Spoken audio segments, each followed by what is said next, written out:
Well, have you ever wanted to toss a caber? How about throw a hammer? Well, you can learn how to do it at the Highland Games in Spokane this weekend. KXY4's Erik Loney is live this morning at the Scottish Festival as it gets ready to kick off. This sounds like a lot of fun, Erik. Oh, it is. It's great. And it's really, really hard. I've been trying these events, and it's extremely difficult. One of the athletes, this is John McKenzie. He's the director of the sporting events here at the Highland Games, and he is going to demonstrate for us what is called the caber toss. And I guess for people who don't know, John, what is the caber toss? The caber toss is actually a culmination of skill in keeping this pole, which usually ranges anywhere from 17 to 21 feet long, anywhere between 80 and 130 pounds, steady with your two hands, long enough to run with it and then throw it bottom over end. And the event has an origin in history. I mean, this is what was it? Well, they figured that it was the loggers up in the Highlands of Scotland to get the logs into the rivers so that they could go downstream to the flumes and and to the log yards. The loggers would have to get them far enough away from the bank to where they wouldn't catch on brush and rocks and such like that. So they chuck them into the river. Yeah, exactly. Some of the other theories are that it was used as a form of warfare, and these logs were crossed across creeks where they couldn't just ease them across, they had to toss them to use as bridges and such like that to get across. Okay, and you're going to demonstrate what to do here. We're going to back away because it, as you said, 17.5 feet long, about 115 pounds. You're going to have to lift that up on your shoulder. And I want to bring in Stephen Schneider. He is the chairman of this year's Highland Games. And the tough part for John right now is you have to go down and pick it up.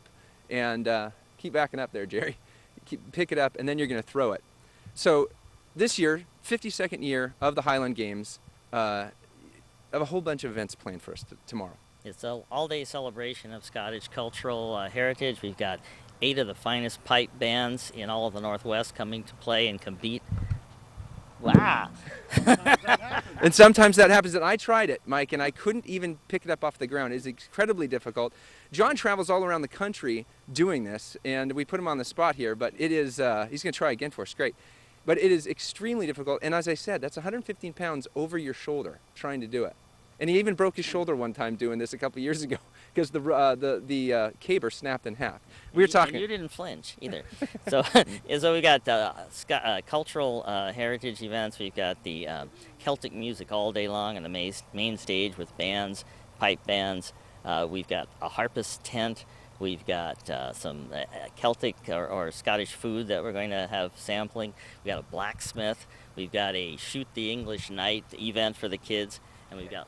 And also this year, you're also going to have for the first time a tug of war with the local Irish. Exactly. We went into O'Doherty's and had a public taunting and challenged them to a tug of war. And we said, "Are you Irish enough to pull a Scotsman through a mud puddle?" And they were drinking, and they said, "Ah, yes, we are." So they're going to come down here. The Limerick Society and the Friendly Sons of St. Patrick are going to pull against the St. Andrews Society and the Scottish Highland Games Society, and the prize is the legendary Golden Haggis Trophy. That should be very exciting. This all kicks off tomorrow, and you can come and learn to try to do this today at 4:30 here at the Spokane County Fairgrounds. And it is extremely difficult. As I told you, Mike, I can't even do it. It is so hard. We put John here on the spot, but that's how it is. I mean, you actually sometimes have to cut those logs down because they're so heavy. Oh, absolutely. And this morning we've been doing it rather frequently, so I'm pretty well pooped at this point.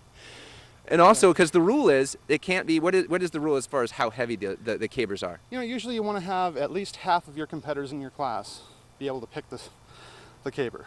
So. And if it's not, you cut it down so only half can be able to do it. Exactly. Now, as a competitor, you want to pick the heaviest one possible that you know you can turn, but nobody else can. All right, if you want to see them do it, and you can see John do it, I've seen him do it already, you can come to the class today at 4:30. It's free here at the fairgrounds. He and another world champion are going to be showing people how to do it, teaching classes along with the other events. And then, of course, you can come here to the fairgrounds tomorrow all day long to see some of the Highland Games.